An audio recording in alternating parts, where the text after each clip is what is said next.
It's important to take time to congratulate yourself for doing difficult things.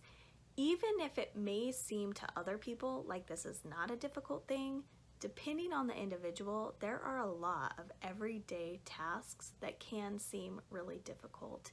To somebody with social anxiety, riding the bus could seem impossible, right? And if they rode that bus, as impossible as it felt in the beginning, they can congratulate themselves for succeeding in that difficult thing. Other things like standing in line, filing paperwork, going to the doctor, making healthy food, doing chores. There are many things that can be extremely difficult for an individual, even if we feel like these should be normal things that everybody else can do normally. If something is difficult for you and you do it and you succeed, I hope that you will take a second to congratulate yourself and recognize your wins. What did you do today that took an effort? What did you do for your health, even though you knew you would rather do something else? What did you do because it was needed, even though you really would have rather put it off for another day? What household chores did you do, even though they weren't your favorite? What grown-up thing, like paying the bills or changing the oil in your car, did you do when there were a lot more exciting ways that you could have spent your time? If you did any of these, take a minute to acknowledge your accomplishments. Your life is better when you do the difficult things today that help to preserve your health, financial stability, and relationships. How can you acknowledge the little accomplishments that you made today or throughout this last week? I would really love to hear that. If you would make a comment here, what can you do to congratulate yourself for the tiny wins that you've made? I would love to hear it. Can you think of a way to put a plan into place in your daily life to recognize and acknowledge these accomplishments in the future? At the time that I wrote this, one of the biggest things that I personally was struggling with was sugar. I'll just say it. I have a sugar addiction. I want it all the time. If I eat a piece of candy, I immediately want more and more and more and more. It never ends. It never stops. It never goes away. I never had enough. I always want more. I have a sugar addiction, and this has caused havoc in my life. A lot of other people don't have this problem, and it's not difficult for them. While I was in the hospital with Benjamin, I ended up eating more sugar than I would like to, eating more unhealthy foods than I would like to. And before I was in the hospital with Benjamin, I had been entirely sugar-free for like 2 years. And then in the hospital, I kind of slipped into these bad habits. And anyway, once I got home, I was feeling this pull to always need more and more and more sugar.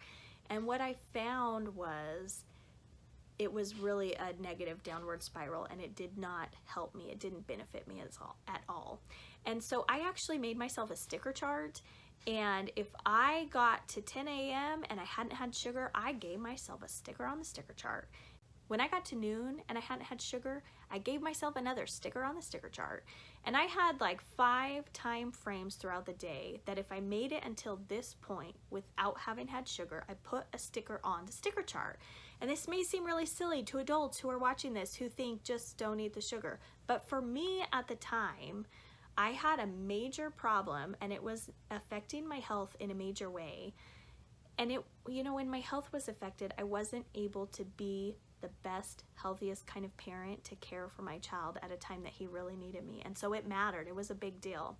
And so anyway, I made these sticker charts, and it seems kind of silly. It seems kind of ridiculous.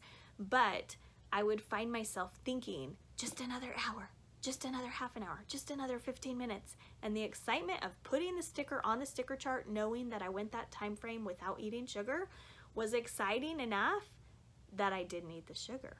So this silly little reward system that I put into place actually encouraged me to do the difficult thing for me, which was avoiding sugar. At other times when I just thought, oh, why do I keep eating this sugar? Nobody else has this problem.